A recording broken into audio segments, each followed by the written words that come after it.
جنت میں یوں ہو جائے گا. سبحان. یعنی یہ میں ہوں اور یہ میرا امتی، 3 بیٹیاں. اللہ ایک صحابی کا بھلا کرے، کہنے کہ یا رسول اللہ جو 3 نہ ہوں 2 ہوں. کا کوئی نہیں، جو 2 کو ڈولی بٹھائے گا وہ بھی ایسے ہی ہوگا.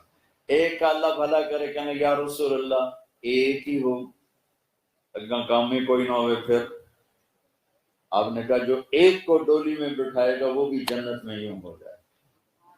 10 بیٹوں کی شادی کرو، 10 بیٹوں کی شادی کرو، 10 بیٹوں کی شادی کرو، اجر ہے، جنت کا وعدہ کوئی نہیں. ایک بیٹی کو ڈولی میں بٹھا دو تو میرا نبی کہتا ہے جنت نہیں، یوں ہو جائے، یوں ہو جائے.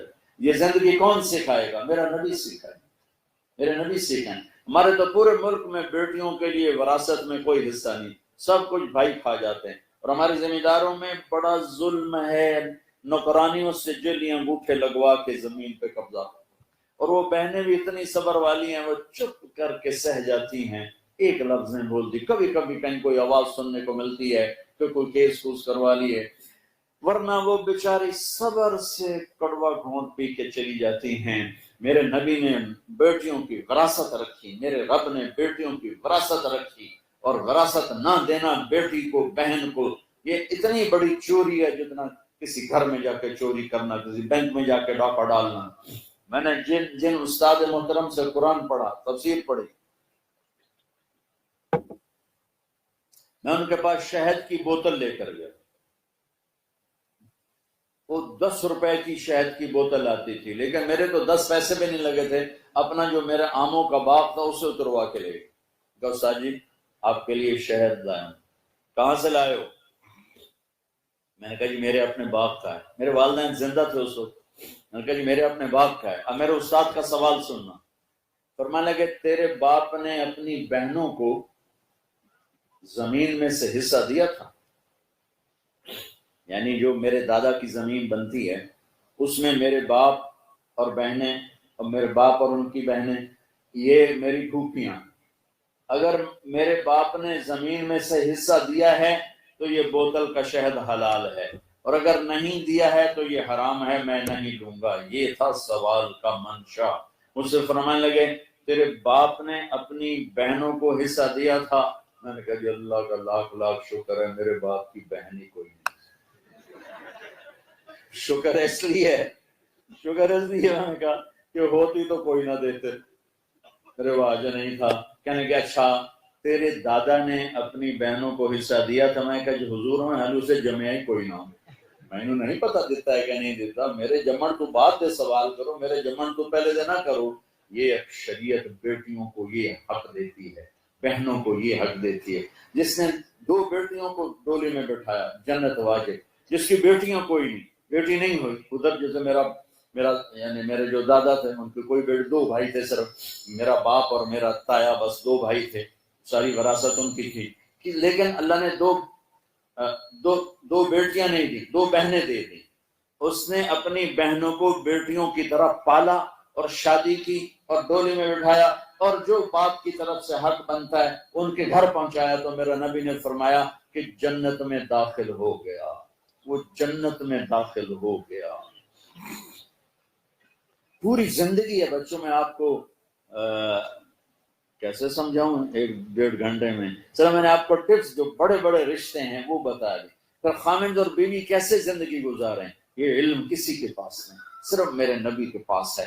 میرے نبی نے یہ علم ہمیں سکھایا. اور آپ نے 11 شادیاں کیوں کی؟ شوق تھا. اچھا 25 سال کی عمر کا نوجوان 40 سال کی عورت سے شادی کرے گا؟ تم کرو گے؟ تو دوستو جبکہ ایک منگنی ٹوٹ گئی ہو، ورقہ بن نوفل سے اماں خدیجہ کی منگنی ہو کے ٹوٹ گئی. ابو حالہ سے شادی ہوئی، 1 بیٹا 1 بیٹی، وہ فوت ہو گئے. ابن عابس سے شادی ہوئی، 1 بیٹا، وہ فوت ہو گئے.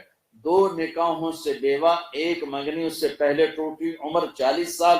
میرے نبی 25 سال کا نوجوان 40 سال کی عورت سے کیوں شادی کرے گا؟ اور اتنے خوبصورت کے لفظ خوبصورت بھی چھوٹا ہے. اما ام معبد کہتے ہیں رأیت رجلا ظاہر الوضاء ابلج الوجه حسن الخلق لم تعبه خجلا ولم تزر به سعلا وسیم قسیم فی عینیہ دعج فی صوتہ سحل فی اشفارہ وطف فی لحیتہ کفافہ فی عنقہ سطع ازج اقرن احور اکحل ان تکلم علاہ البہا وان سکت علاہ الوقار. کیا اللہ کی قسم تمہیں ترجمہ تو نہیں سمجھ میں آیا؟ ردم نہیں سمجھ میں آ رہا؟ کیا ردم ہے، کیا موسیقی ہے، کیا کلمات ہیں. ایک ان پڑھ بڑھیا نے آپ کو دیکھا اور آپ کا حلیہ بیان کرتے ہوئے کہتی ہے اپنے خامن سے کہ میں نے ایک نوجوان دیکھا، مجھے لگا جیسے 14ویں کا چاند ہی زمین پہ اتر آیا، کپڑے پہن کے زمین پہ آ گیا. حسن غلام تھا، وسیم قسیم، ایسے حسین تھے کہ دل نہیں بھرتا تھا، ایسے حسین تھے کہ ہر عضو خوبصورت تھا. لم تعبہ سجلا، پیٹ نکلا ہوا نہیں تھا. ولم تجری بہ سعلا، اور بہت کمزور بھی نہیں تھے کہ بے روب ہو جائیں، اور پیٹ بھی نہیں نکلا تھا کہ بدصورت ہو جائیں. بڑا ہی بندہ کوڑا لگتا ہے، پیٹ سجے پاسے آپ کھبے پاسے، پیٹ کھبے پاسے آپ سجے پاسے، وہ ہنستے میں تو پیٹ وہ منہ سے نہیں ہنستے، پیٹ سے. مسلمان کو موٹا ہونا انتہائی نامعقول بات. اور کوئی عورت موٹی ہو جائے تو توبہ قیامت آ گئی. تھوڑا کھاؤ، کم کھاؤ، کھانے کے لیے نہیں پیدا ہوئے ہو، زندہ رہنا ہے کھانے کے لیے، اس کے لیے کھا. میرے نبی نے فرمایا سب سے بدترین برتن جس سے آدمی بھرتا ہے وہ پیٹ ہے. تمہاری رات کو دعوت ہو تم دوپہر کا کھانا چھوڑ دیتے ہو کہ رات ہی کھول کے کھاؤں گے، تو تباہی کھانے کی پھیرتے ہو، ساتھ صحت کی تباہی بھی پھیر جاتی. سادہ غذا کھاؤ، ساری زندگی بڑھاپے میں بھی صحت مند رہو گے. یہ ڈرنکس، یہ فاسٹ فوڈ، یہ جنک، یہ سب تمہاری تباہی کا سامان ہے.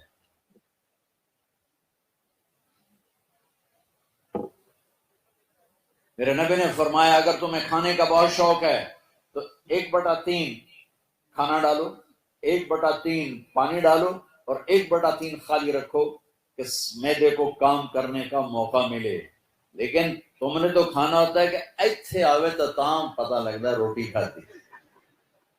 میں دبئی میں تھا تو ایک یہ جو ہوتے ہیں ڈائٹیشن، وہ میرا دوست تھا، تو مجھے چارٹ بنا کے دینے لگا، کہنے لگا یہ ہے یہ اور آپ نے کھانے کے ساتھ پانی نہیں پینا.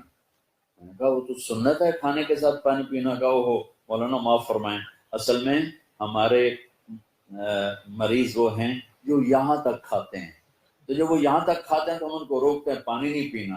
لیکن اگر آپ سنت کے مطابق کھاتے ہیں پھر تو پانی ضرور پینا. میں نے کہا اگر میں سنت کے مطابق نہ کھاتا تو میرا پیٹ میں تو کرسی تو اکوں پہ عمر ہے، پیٹ میرا میز پہ ہوتا میں اتنا تو ہوں تک میں بس کر گیا ہوں. تو میں تو اللہ کا فضل ہے. دیکھو میری ایک بات یاد رکھو، دسترخوان پہ ہاتھ کو روکنا سیکھ لیا جس نے، دسترخوان پہ جس نے ہاتھ کو روکنا سیکھ لیا اور غصے کے وقت زبان کو روکنا سیکھ لیا، یہ عرشوں تک پرواز کرے گا، اس کو کوئی پکڑ نہیں پائے گا.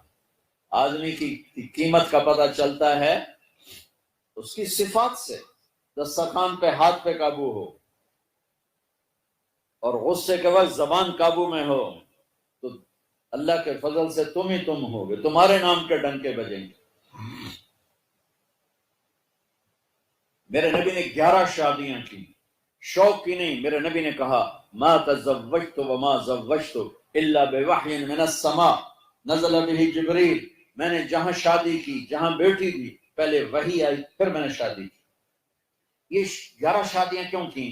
کہ خامند اور بیوی کا رشتہ بہت نازک ہوتا ہے، اسے چلانا سنبھالنا ڈگریوں سے نہیں ہوتا، شکل صورت سے نہیں ہوتا، نبی والے اخلاق سے ہوتا ہے، نبی والی محبت.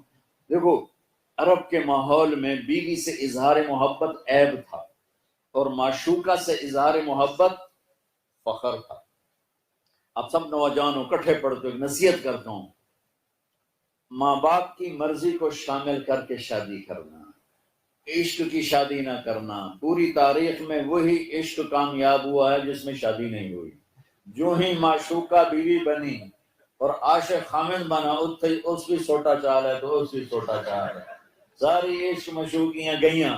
پوری تاریخ پڑھ کے ذمہ داری سے بتا رہا ہوں، وہی عشق کامیاب ہوا ہے جو ناکام ہوا ہے. جس عشق کا نتیجہ شادی ہے وہ نیرے لتر ہی لتر ہے. چوتھے دن سارا عشق ہوا ہو جاتا ہے. ہاں لہذا اپنی شادی میں ماں باپ کی رائے کو شامل کرنا، ماں باپ کی رائے کو شامل کرنا، ماں باپ کی رائے کو شامل. ماں باپ سے کہتا ہوں مسلط نہ کرو، مسلط نہ کرو، کیونکہ یہ بچے اور بچی کا خیر ہے. قبول کیا، باپ نہیں کہتا، ماں نہیں کہتی، قبول کیا بچہ کہتا ہے، بچی کہتی ہے. تو یہ اللہ نے شریعت کا حق بچے اور بچی کو دیا. یہ والدین سے کہتا ہوں. آپ سے کہتا ہوں ماں باپ کی رائے اور ماں باپ کی چھاؤں کے تلے یہ فیصلے کرو. اور ماں باپ سے کہتا ہوں کہ مسلط نہ کرو، بس اتنے ہی کرنا، جٹائیں جی کرنا، جٹائیں جی کرنا.